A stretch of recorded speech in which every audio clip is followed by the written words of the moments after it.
The biggest crowd for nearly 15 years crammed into Knockhill for rounds 19, 20 and 21 of this year's Dunlop MSA British Touring Car Championship.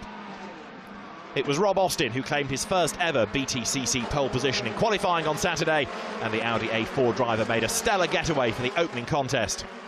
The lead trio sensationally went side by side into the final hairpin on lap 2, and it was the BMW of Colin Turkington who emerged in front, whilst Austin fended off the Honda Civic of Gordon Shedden.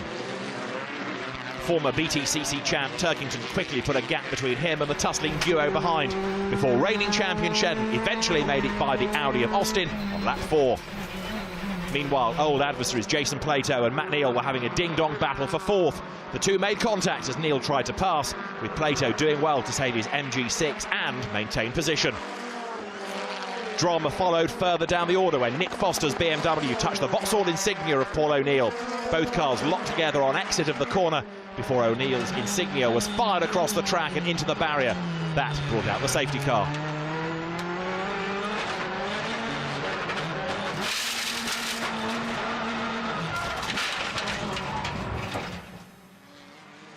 Rob Collard and Andrew Jordan produced some great racing after the restart, going side by side on a number of occasions before the BMW made the pass by the ballast-laden Civic.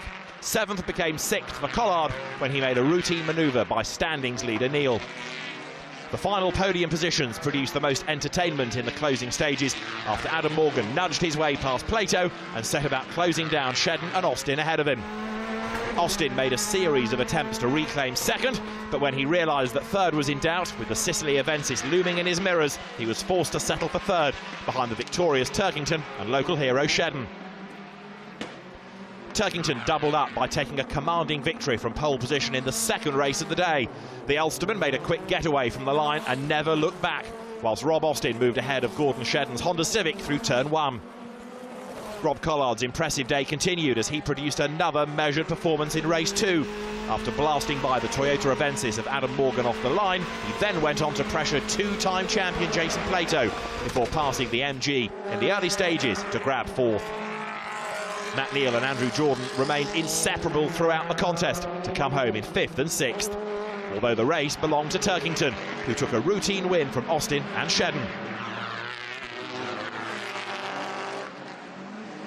The Jack Sears Trophy provided its usual pulsating action, with the lead duo of Liam Griffin and Lee Wood racing against the NGTC cars of Warren Scott and Mike Bushell, plus the Ford Focus of David Nye.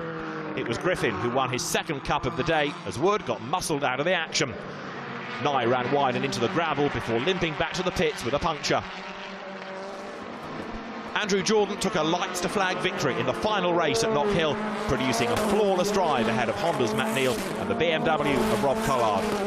It was Collard who had tucked in behind Jordan off the line after he passed Neal, but the 3-time champion fought back to make a stellar repass late on after the pair had run side by side from Clark's all the way down to the hairpin.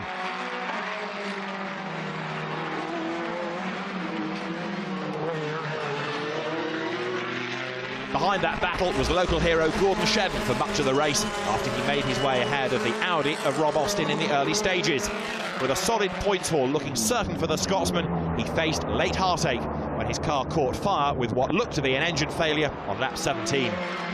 Austin couldn't keep the charging Turkington behind as the eBay Motors BMW nipped by before chasing down the sister car of Collard. The Hampshire driver hung on, however, to score his first podium of the 2013 season behind Jordan and Neal. While the racing at the front was relatively routine, there was drama behind, with 2 incidents in particular involving Airwaves Racing's Aaron Smith. The Irishman first had contact with the Volkswagen Passat of Warren Scott, which brought out a mid-race safety car period, and he was later embroiled in a clash with newcomer Mike Bushell following the restart. The Ford Focus and the Chevrolet Cruze touched twice. That sent Smith into the barrier, while Bushell limped back to the pits and into retirement.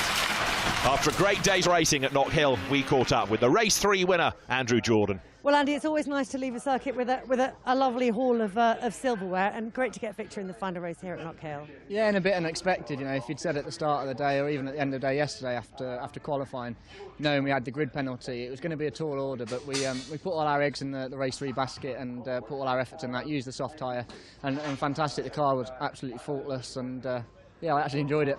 Just 6 points between you and Matt Neal now as we head off to the next race at Rockingham Falls. So there really is all to fight for there, isn't there? I'm getting excited. So I'm sure everyone watching will be. You know, it's going to be so tight towards the end of the year. There's so many people always up there. You know, Colin's going to be up there on a regular basis now.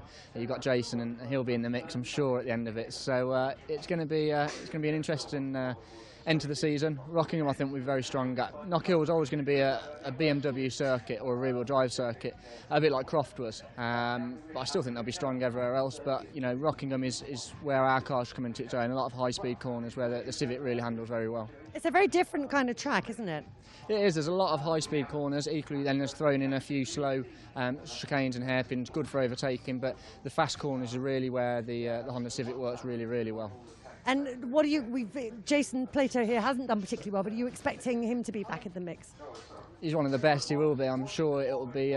You know, if we keep going like this, it'll be a 5-way shootout at the end of the year, which is going to be great for the championship. It's really, really competitive at the minute, and I'm just really, really pleased that I'm up there on a regular basis with those guys. So you're predicting lots of fun for spectators who come along?